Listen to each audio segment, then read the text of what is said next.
Semua terlihat baik-baik saja, sampai suatu saat masalah itu mulai muncul. Dan saat itu, menjadi pemimpin bukan hanya soal memikirkan strategi, tapi juga orang-orang yang terlibat di dalamnya.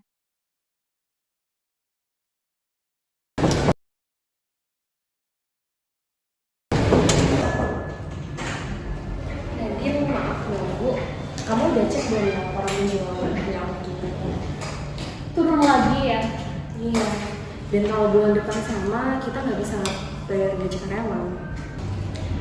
Oke, baik. Sepertinya kita perlu mendiskusikan ini, karena aku tidak mau mengambil keputusan secara sepihak. Jadi aku minta tolong ya panggilkan Tenawa ke ruangan ini sekarang juga. Baik, terima kasih.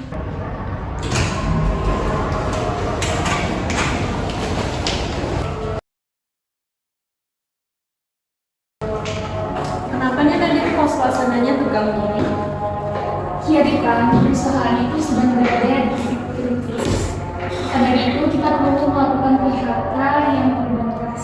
Karena tidak mau mengambil keputusan secara sepihak, aku mengumpulkan kalian berdua untuk mendiskusikan ini secara bersama. Oke, jadi aku ingin mendengarkan sudut pandang dari kalian. Kalau emang harus kita lakuin PHK, kita harus ngelakuin ini dengan manusiawi. Dan jangan sampai orang itu merasa dipilih karena nggak adil. Oke, aku setuju dengan pendapat kamu. Kita bisa menggunakan data kinerja, kontribusi, dan juga kebutuhan posisi. Aku udah siapin beberapa opsi, tapi semua harus tetap mempertimbangkan etika.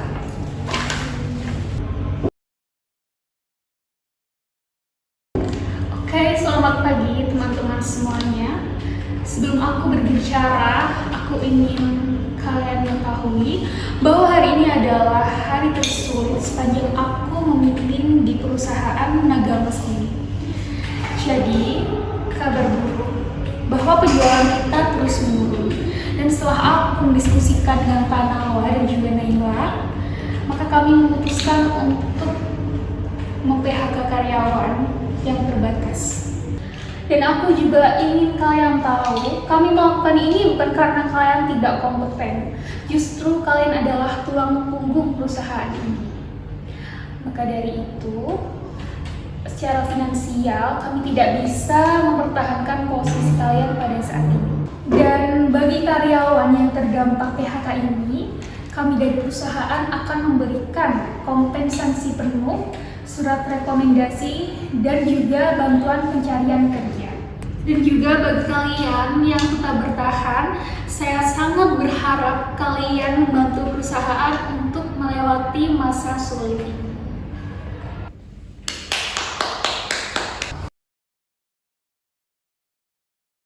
Oke baik, jadi ini bukan daftar final, tapi ini adalah hasil evaluasi awal berdasarkan kinerja 3 tahun terakhir dari karyawan kita dan kebutuhan dari operasional perusahaan sendiri.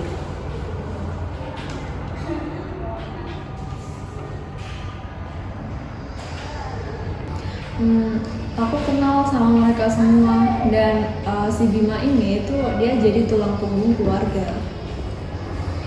Oke, ini alasan kenapa aku ingin kita membahas ini satu persatu. Karena kinerja itu bukanlah salah satu faktor, tapi keberlangsungan perusahaan itu juga penting.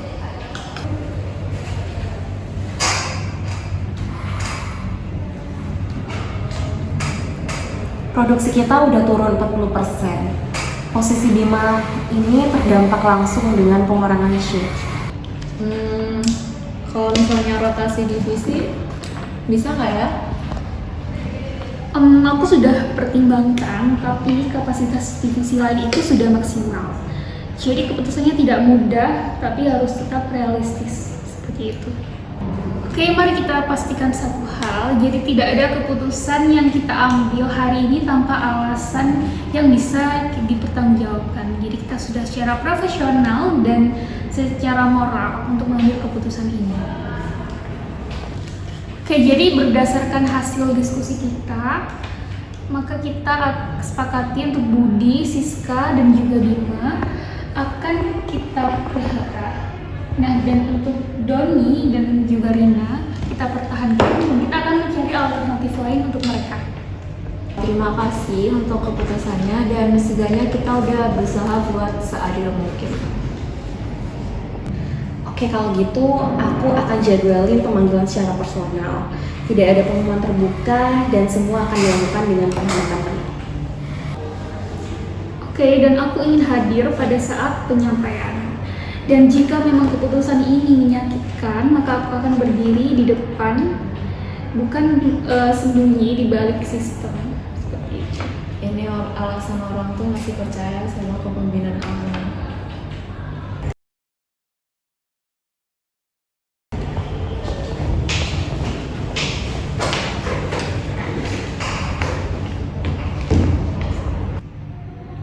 Oke, baik. Terima kasih sebelumnya karena kamu sudah datang. Saya akan menyampaikan hal yang berat. Dengan sangat menyesal kamu masuk ke dalam daftar PHK. Kami udah siapkan pendampingan untuk CV, rekomendasi lengkap, dan uang pesangon yang udah dihitung sesuai aturan. Dan kalau semisal kamu siap, kami akan menghubungkan kamu ke perusahaan relasi kami. Baik, terima kasih banyak.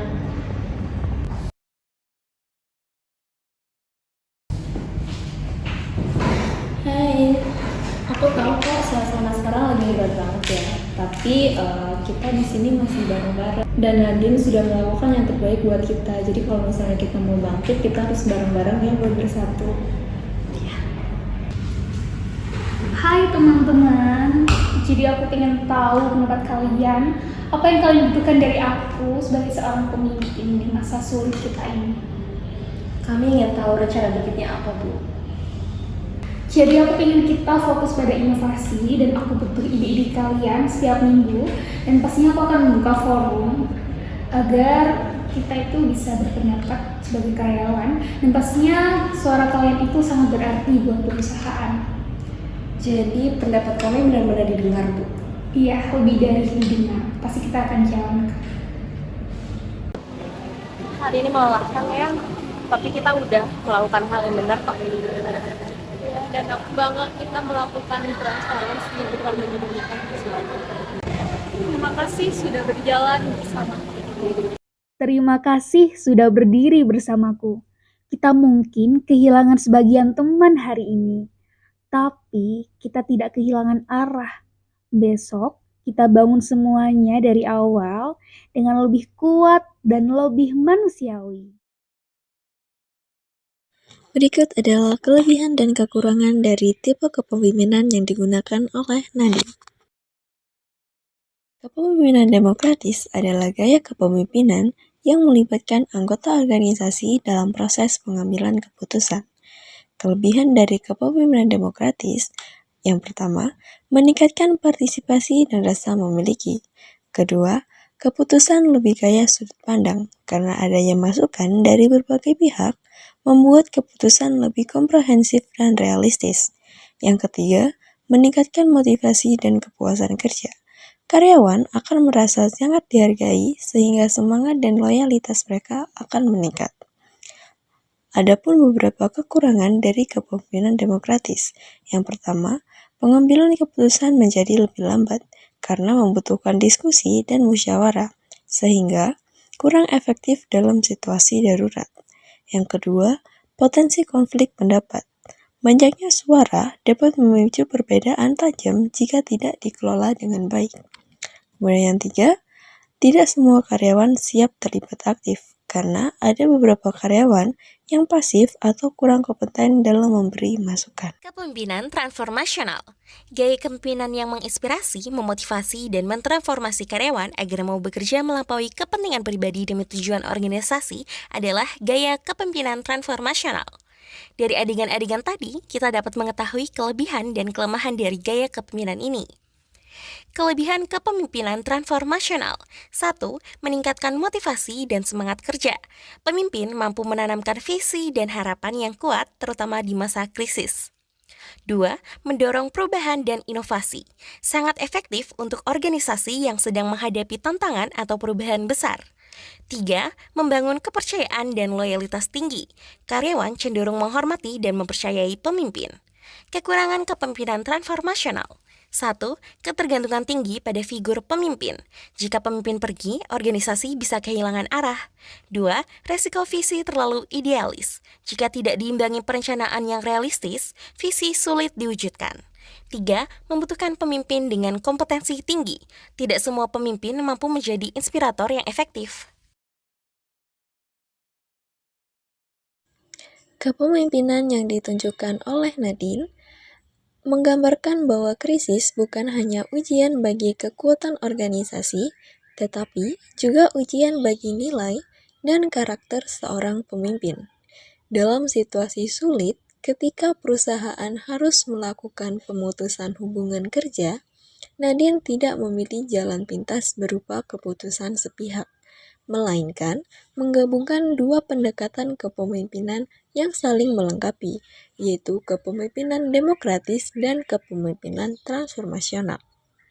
Melalui kepemimpinan demokratis, Nadine membuka ruang dialog melibatkan Naila dan Tanawa dalam proses pengambilan keputusan, serta memastikan bahwa setiap kebijakan didasarkan pada diskusi, data, dan pertimbangan yang adil.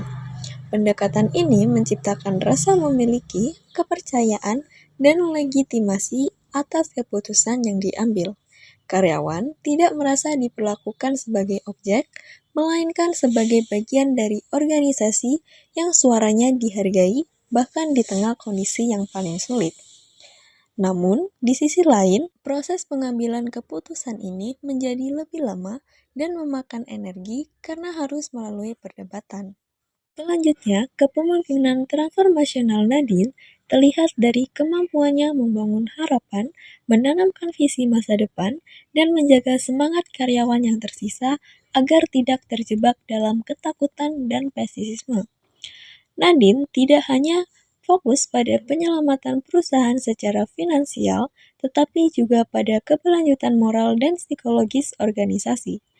Ia hadir sebagai figur yang empatik, memberi makna pada penderitaan, serta mengajak seluruh karyawan untuk bangkit dan berinovasi bersama. Namun, dari sini ada hal negatifnya, yaitu akan tercipta ketergantungan yang tinggi pada sosok Nadine sebagai figur sentral penenang situasi. Gabungan kedua gaya kepemimpinan ini menghasilkan organisasi yang tidak hanya mampu bertahan, tetapi juga tetap menjaga nilai kemanusiaan, etika, dan solidaritas. Keputusan sulit seperti PHK tidak dihindari, namun dijalankan dengan transparansi, tanggung jawab, dan kepedulian. Hal ini membuktikan bahwa kepemimpinan yang efektif bukanlah tentang kekuasaan, melainkan tentang keberanian untuk mendengar, kejujuran dalam bertindak, dan komitmen untuk membawa orang lain tumbuh bersama.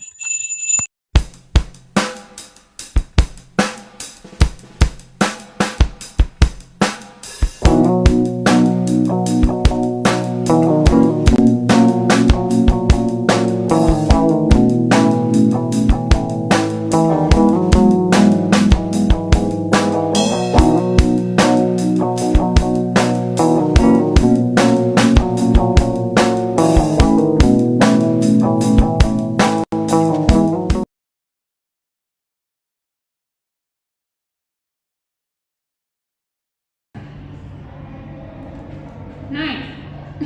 Cut dulu deh.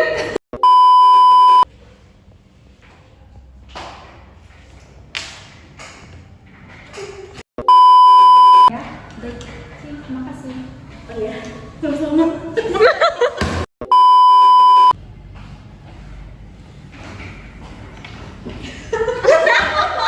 Sudah indem. Mungkin. Bentar, maaf. Aku ngeliat dia. Daftar PHK.